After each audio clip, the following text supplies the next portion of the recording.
Students, अस्सलाम वालेकुम। Competitive exam की इस्लामियात की लेक्चर सीरीज के अंदर आज जो हम टॉपिक डिस्कस करेंगे वो है नुज़ूल वही।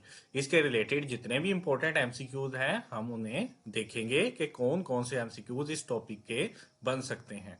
तो इसके अंदर देखें कि मक्का से 5 किलोमीटर के फासले पर, मक्का से 5 किलोमीटर के फासले पर जो एक गार थी, उस गार का नाम गारे हिरा था। मक्का से 5 किलोमीटर के फासले पर एक गार थी, उसका नाम गारे हिरा था।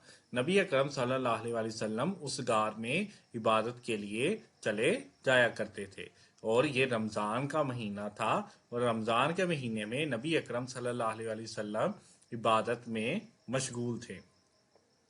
में मशगूल थे कि हजरत जिब्राईल अलैहिस्सलाम ने नबी अकरम सल्लल्लाहु अलैहि वसल्लम के पास आए और उन्हें वजू करना सिखाया और उन पर सूरह अलग की पहली 5 आयात नाजिल की। सूरह अलग की पहली 5 आयात उन पर नाजिल की।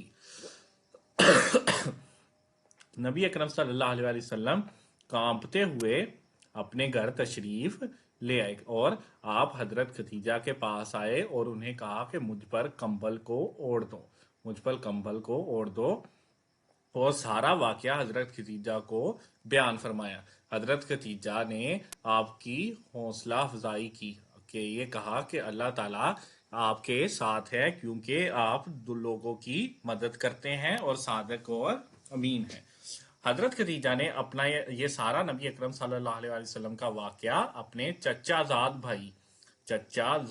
भाई वर्का बिन नौफल को बयान किया। चचाजाद भाई वर्का बिन नौफल को बयान किया। वर्का बिन नौफल जो थे वो याद रखना है कि तौरात और अंजील के आलम थे। उन्होंने ये कहा कि अल्लाह ताला ने आप सल्लल्लाहु अलैहि वसल्लम को नबूवत के लिए चुन लिया है और अगर मैं जिंदा रहूंगा तो मैं आपका साथ दूंगा क्योंकि यहाँ के रहने वाले लोग आपको इस जगह से निकाल देंगे।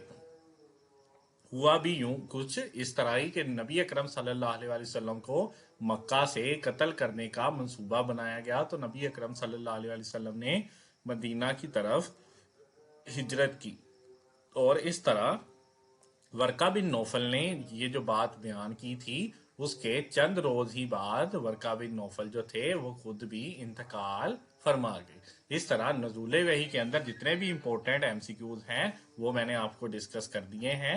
और इसके अलावा अगर आपको इस्लामियात की मुकम्मल प्लेलिस्ट चाहिए तो आप स्कॉलर एकेडमी को विजिट करें और इसके अलावा किसी भी सब्जेक्ट में इशू है तो आप हमें कमेंट कर सकते हैं, हम आपको उसकी प्लेलिस्ट प्रोवाइड कर देंगे। इब्रार अहमद को इजाज़त दीजिए। अल्लाह हाफिज़।